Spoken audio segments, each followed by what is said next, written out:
Assalamualaikum warahmatullahi wabarakatuh. Salam dan bahagia. Kami dari kelompok 7 akan mempresentasikan materi tentang laba dan ekuitas. Perkenalkan, saya Retsailin Barliana, NIM 2018-017-149. Di sini saya akan membahas tentang konsep laba konvensional. Konsep laba konvensional ini, laba akuntansi belum didefinisikan secara semantik dan jelas, hanya berfokus pada pemegang saham. Prinsip akuntansi berterima umum memberi peluang perbedaan antar entitas, berbasis cost historis sehingga belum memperhitungkan pengaruh daya beli dan harga, hanya berperan sebagai informasi bagi investor.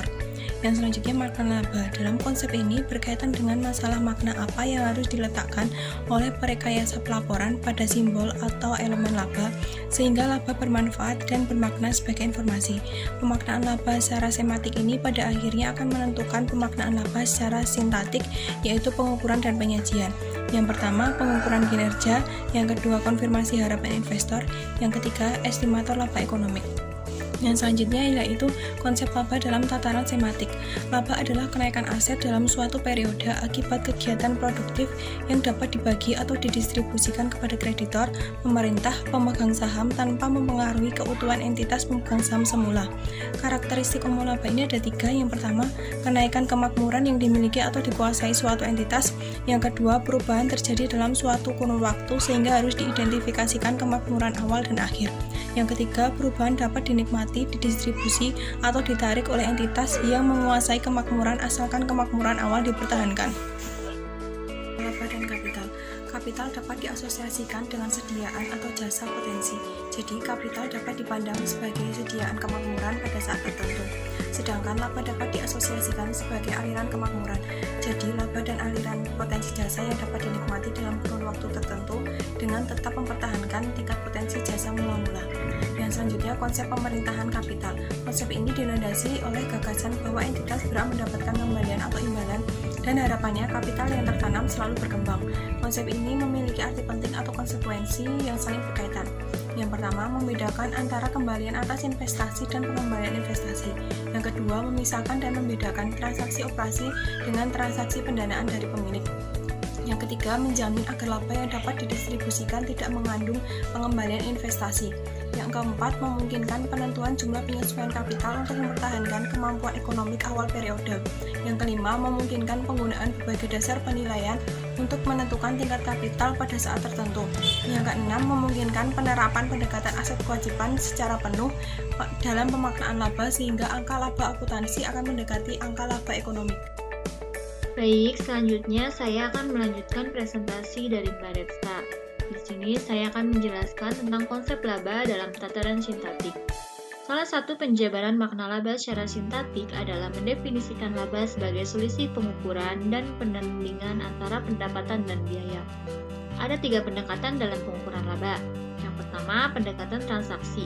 Dalam pendekatan ini, laba diukur dan diakui pada saat terjadinya transaksi yang kemudian terakumulasi sampai akhir periode. Yang kedua, pendekatan kegiatan. Dalam pendekatan ini, laba muncul bersamaan dengan berlangsungnya kegiatan atau kejadian, bukan sebagai hasil suatu transaksi pada saat tertentu. Yang ketiga, pendekatan pemertahanan kapital. Laba merupakan konsekuensi dari pengukuran kapital pada 2 titik waktu yang berbeda. Dengan kata lain, laba adalah kenaikan kapital dalam suatu periode. Selanjutnya, pengukuran dan penilaian. Ada berbagai macam hal yang menentukan cara penilaian kapital. Yang pertama, jenis kapital. Jenis kapital ini berkaitan dengan karakteristik dan wujud kapital dari kacamata yang menguasai serta apa yang harus dipertahankan untuk menentukan laba.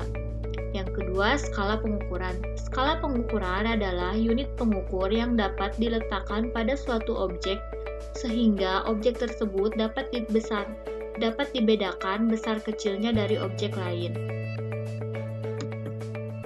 Yang ketiga yaitu dasar atau atribut pengukuran. Ada 2 jenis dasar penilaian, yaitu kos historis dan kos sekarang. Yang keempat, pengukuran laba dengan mempertahankan kapital. Ada 3 faktor penentu nilai kapital, yaitu jenis, skala, dan dasar penilaian. Kemudian, pendekatan penilaian kapital dan implikasinya. Yang pertama, kapitalisasi aliran kas harapan. Pendekatan ini dilihat dari kacamata pemegang saham. Oleh karena itu, kapitalisasi finansialnya berupa nilai investasi yang tertanam di perusahaan yang menjadi klaim pemegang saham. Yang kedua, penilaian pasar atas perusahaan. Penilaian ini merupakan alternatif kapitalisasi aliran kas. Yang ketiga, setara kas sekarang. Penilaian ini memandang kapital sebagai fisis. Yang keempat, yaitu harga masukan historis. Kapital dipandang sebagai kapital fisis, dasar pengukurannya adalah selisih aset bersih awal dan akhir periode yang masing-masing dinyatakan dalam kos historis. Yang kelima, harga masukan sekarang. Pendekatan ini hampir sama dengan harga masukan historis, kecuali bahwa pendekatan ini menilai komponen kapital awal dan akhir dengan kos masukan sekarang atau kos pengganti pada saat itu. Yang terakhir yaitu pemertahanan daya beli konstan. Kemudian, konsep laba dalam tataran pragmatik. Tataran pragmatik dalam teori komunikasi berkepentingan untuk menentukan apakah pesan sampai kepada penerima dan mempengaruhi perilaku sebagaimana diarah. Bila dikaitkan dengan laba, tataran ini membahas apakah informasi laba bermanfaat atau apakah informasi laba nyatanya digunakan. Yang keempat yaitu harga masukan historis. Kapital dipandang sebagai kapital fisis, dasar pengukurannya adalah selisih aset bersih awal dan akhir periode yang masing-masing dinyatakan dalam kos historis. Yang kelima, harga masukan sekarang. Pendekatan ini hampir sama dengan harga masukan historis, kecuali bahwa pendekatan ini menilai komponen kapital awal dan akhir dengan kos masukan sekarang atau kos pengganti pada saat itu. Yang terakhir yaitu pemertahanan daya beli konstan. Kemudian, konsep laba dalam tataran pragmatik. Tataran pragmatik dalam teori komunikasi berkepentingan untuk menentukan apakah pesan sampai kepada penerima dan mempengaruhi perilaku sebagaimana diarah. Bila dikaitkan dengan laba, tataran ini membahas apakah informasi laba bermanfaat atau apakah informasi laba nyatanya digunakan. Baik, saya Atik Rahmayanti, NIM 2018-017156, akan melanjutkan penjelasan mengenai laba dan harga saham. Apabila NI atau nilai intrinsik lebih besar dari NPS atau harga pasar sekarang, maka sekuritas dinilai lebih rendah oleh pasar, sehingga harus dibeli atau ditahan bila telah dimiliki. Apabila NI lebih kecil dari NPS, maka sekuritas dinilai lebih tinggi oleh pasar, sehingga harus dihindari atau dijual bila telah dimiliki, atau melakukan short sale. Apabila NI sama dengan NPS, maka sekuritas dinilai benar dan terjadi equilibrium atau keseimbangan harga. Selanjutnya mengenai laba dan teori entitas. Teori entitas atau ekuitas yang sering dibahas dalam literatur teori akuntansi yaitu entitas usaha bersama, entitas usaha bisnis, dan entitas investor. Kemudian entitas pemilik dan pemilik residual, entitas pengendali, dan entitas dana. Yang selanjutnya mengenai ekuitas. Ekuitas merupakan hak residual atas aktiva perusahaan yang telah dikurangi semua kewajiban.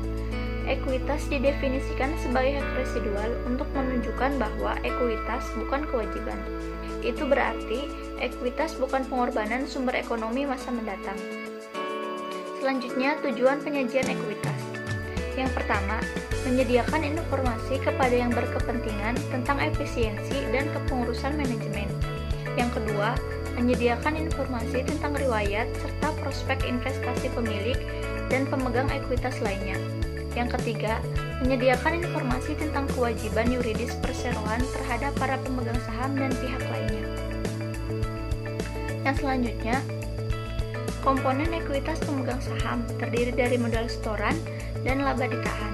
Modal setoran terdiri dari modal yuridis dan modal setoran lain. Komponen ekuitas pada modal yuridis yaitu penerbitan saham baru, kapitalisasi laba ditahan, dividen saham, konversi obligasi, dan stok subscription. Sedangkan komponen pada modal setoran lain terdiri dari premium modal saham, penjualan saham treasury, penyerapan defisit, deklarasi dividen likuidasi, restrukturisasi, dan revaluasi aset. Komponen pada laba ditahan itu terdiri dari laba atau rugi, dividen, rekapitalisasi, defisit, koreksi, dan perubahan akuntansi. Yang selanjutnya, sumber yang dapat mengubah modal setoran. Yang pertama, pemesanan saham, obligasi terkonversi atau berhak tukar, saham istimewa terkonversi atau berhak tukar, dividen saham, hak beli saham, opsi, dan waran. Kemudian yang terakhir, saham treasury. Nama saya Dwi Alfia, NIM 2018017155. Untuk yang pertama, saya akan menjelaskan tentang perubahan laba ditahan. Beberapa pos yang mempunyai potensi untuk mempengaruhi laba ditahan dan dilaporkan sebagai penyesuaian laba ditahan adalah 1. Penyesuaian periode lalu. Penyesuaian periode lalu adalah perlakuan terhadap suatu jumlah rupiah yang mempengaruhi operasi periode masa lalu atau yang baru ditemukan atau baru dapat diakui dalam periode sekarang, bukan sebagai pengaruh atau penambahan perhitungan laba tahun sekarang, tetapi sebagai penyesuaian terhadap laba ditahan awal periode sekarang. Yang kedua, koreksi kesalahan. Untuk dapat disebut sebagai kesalahan, suatu jumlah rupiah harus berasal dari kesalahan hitung, kesalahan aplikasi, atau penerapan prinsip akuntansi, atau kehilafan, atau kekeliruan menggunakan fakta yang tersedia pada saat penyusunan laporan keuangan. Yang ketiga, pengaruh perubahan akuntansi. Karena alasan tertentu, suatu perusahaan mungkin melakukan kebijakan yang mempunyai pengaruh terhadap konsistensi dalam proses akuntansi dan pelaporan keuangan yang disebut dengan perubahan akuntansi. Ada 3 macam perubahan akuntansi, yaitu yang pertama, perubahan prinsip atau metode akuntansi, kedua, perubahan taksiran akuntansi, dan yang ketiga, perubahan kesatuan pelaporan. Yang keempat, ada kuasi reorganisasi. Dilakukan apabila terdapat defisit yang cukup besar tetapi perusahaan masih berjalan dengan baik dan mempunyai prospek yang baik pula.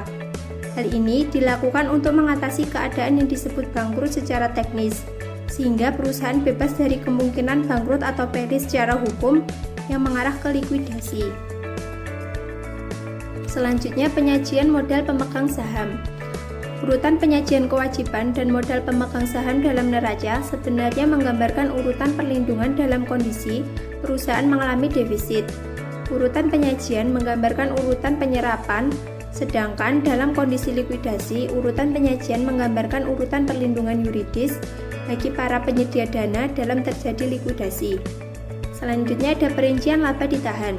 Dalam komponen tertentu yang berasal dari transaksi operasi, dilaporkan langsung ke laba ditahan. Laba ditahan dapat disajikan dengan rinci atas dasar sumber. Terdapat pula kebiasaan bahwa laba ditahan disajikan dengan merincinya atas dasar tujuan, dengan cara yang disebut aprosisi dan pembatasan.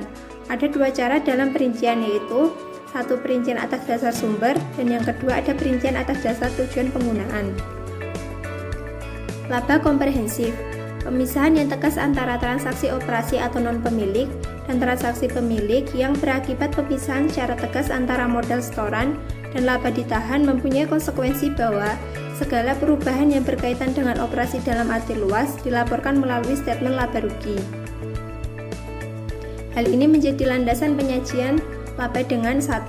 Laba kinerja sekarang. Pendekatan ini hanya memasukkan ke dalam statement laba rugi pos-pos operasi yang dianggap berkaitan dengan tahun berjalan dan penggunaan aset atau sumber ekonomik untuk mencapai tujuan utama. Pendekatan ini menekankan makna periode sekarang atau berjalan dan operasi. Yang kedua, laba semua termasuk. Pendekatan ini menekankan pemisahan secara teknis transaksi operasi dalam arti luas dan transaksi modal.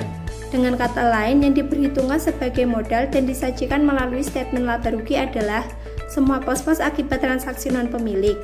Pendekatan ini dilandasi oleh konsep kontinuitas usaha yang memandang statement laba rugi merupakan penggalan aliran operasi atau pendekatan dan biaya dalam jangka panjang. Sekian presentasi dari kelompok kami. Wassalamualaikum warahmatullahi wabarakatuh.